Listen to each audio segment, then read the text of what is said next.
I dare not venture a guess.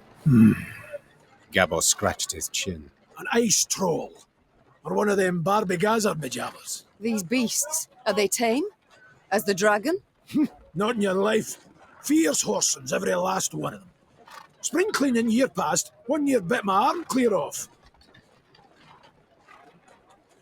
The Queen's brow rose in a silent inquiry. All right. You don't quite ken the context. Each spring, with the melting of the snows, a good bit of that filth comes out the ground. That's when Brother Hoog summons all dwarves for spring cleaning.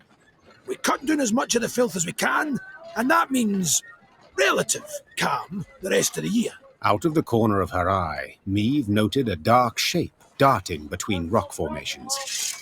Calmly, she drew her sword and brandished it a time or two to warm up her stiff arms. Seems it is our lot to assist you with this cleaning. Lyrians, arms at the ready. Prepare to fight.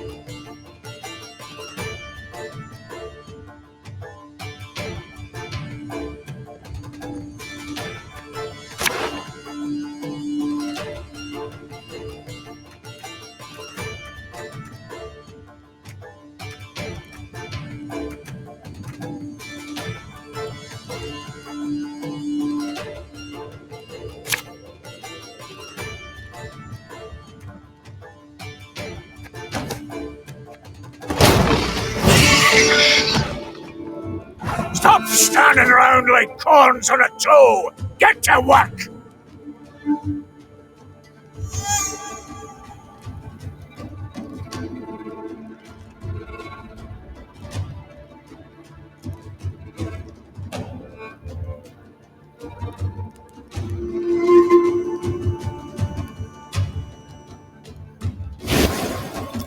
Yes?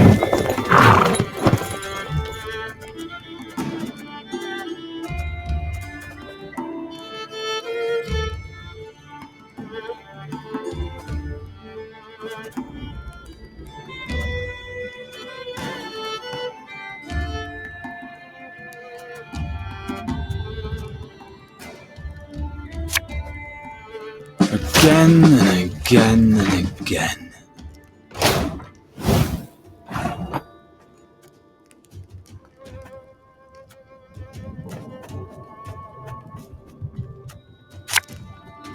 Army's a waste of time for one like me. Watch out! It's rolling our way!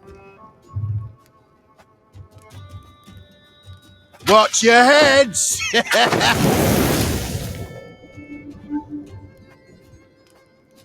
I'm a won't say.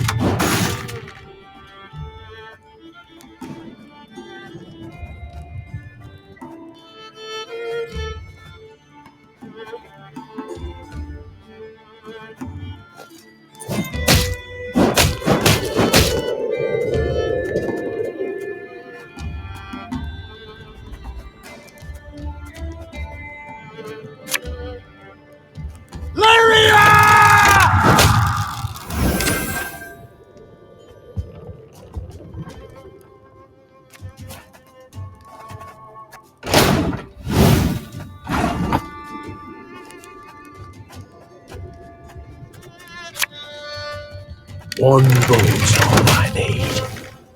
All right. You got some splaining to do.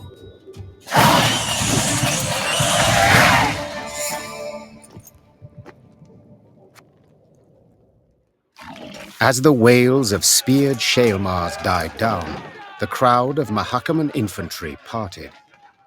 A dwarf stepped forth, grey as a snow fox, wrinkled as a prune. He walked with difficulty, supporting himself on a battle-axe, its two heads dripping blood. This would be our elder-in-chief, Brother Hoog. And who might your guests be, Gabor? Meve, Queen of Lyria and Rivia, and her associates in court. My regards, Elder. I come... You come for something. Coin's my first wager. Fighting bodies my second. Well, what is it you want? I'm on in the years, aye, but I've not gone dotty. Tja, you menfolk. You got to fall on hard times to remember us dwarves. I've come with a design in mind, I cannot deny. But hear me out and you shall see. She's armed! Gabor! Why the devil did you let her in here like that? And without a sack or her heat! She has the leaden ring, Elder. A gift from a king. From Demavend, lassie, I ken that already. Trust a man, give him something of value, and he'll go and give it away as easy as a street whore gives away nubs. It's a good thing he didn't pawn it. Sons of humans.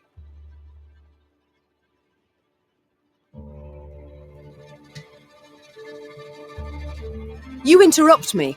I'm not accustomed, for you see, I am a queen. That's so.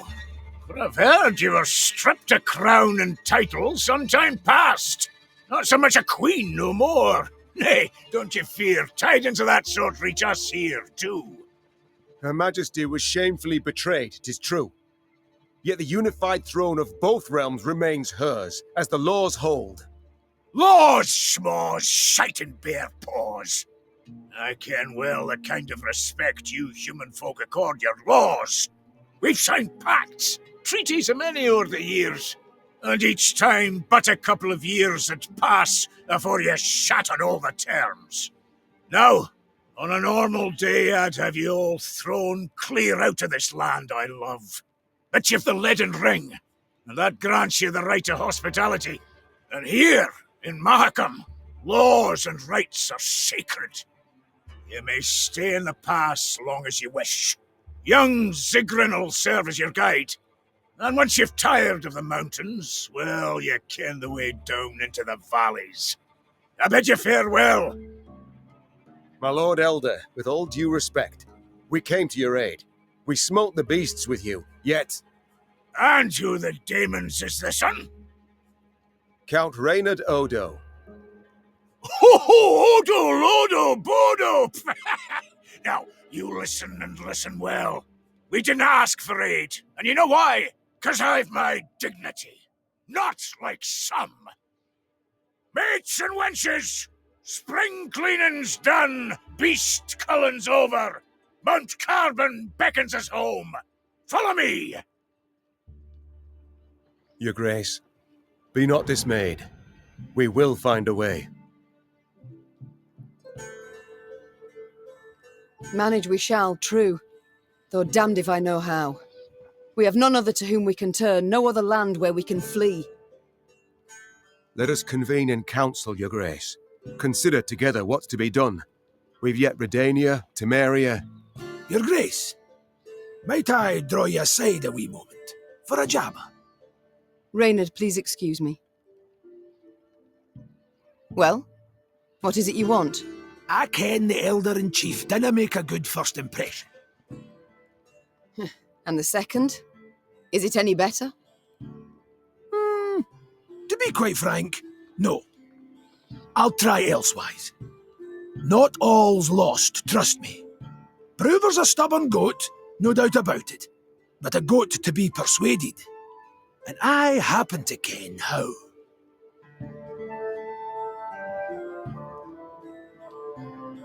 The selfless impulse to help? I don't believe it exists. So before you describe how you aim to aid me, be kind enough to explain why you wish to do so. Unsolicited, mind you, and clearly against your elder's wishes. A query of my own to answer yours. Do you ken when Bruver Hoog last strode down the mountains into your lowlands? I know not. While King Sambuk sat on the throne? Point of fact, never.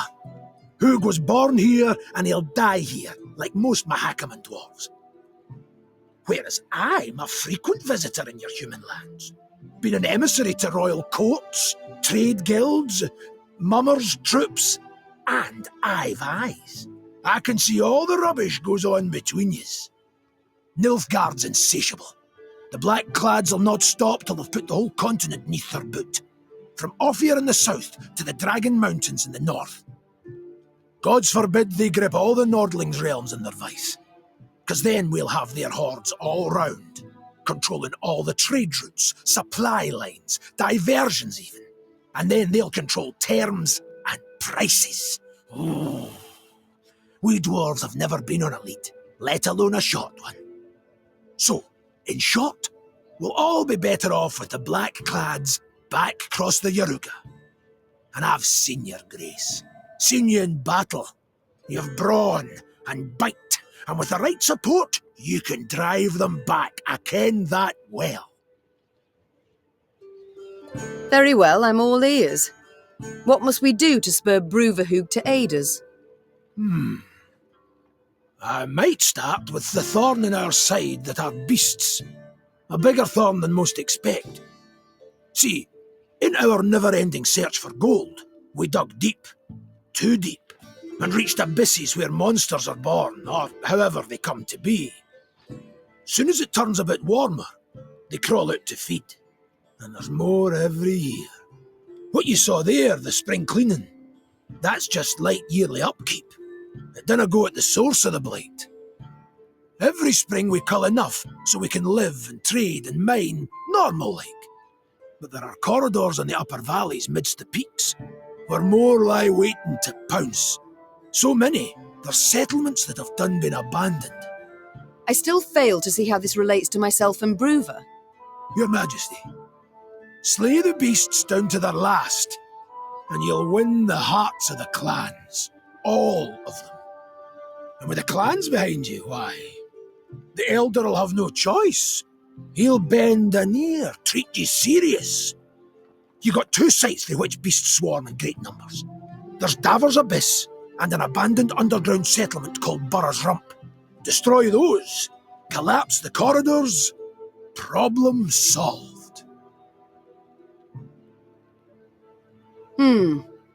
You colour the solution as simple and known. Why has Bruverhoog not gone at the matter?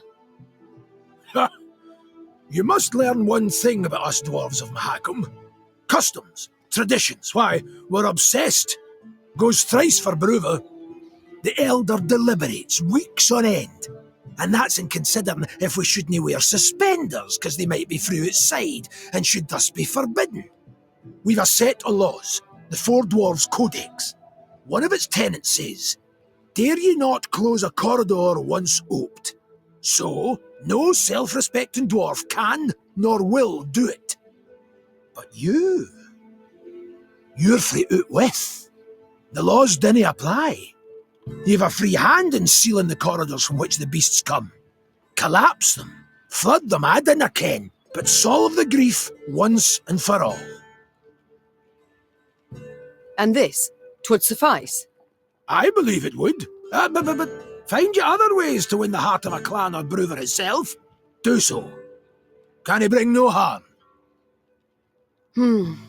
All this sounds rather toilsome, yet I do favour this to losing another moon seeking out a court where we would at first be welcomed, only later to hear another rebuke. You've my gratitude, Gabor. You've shown me a way. Very well. Let us think on these beasts. See what's to be done.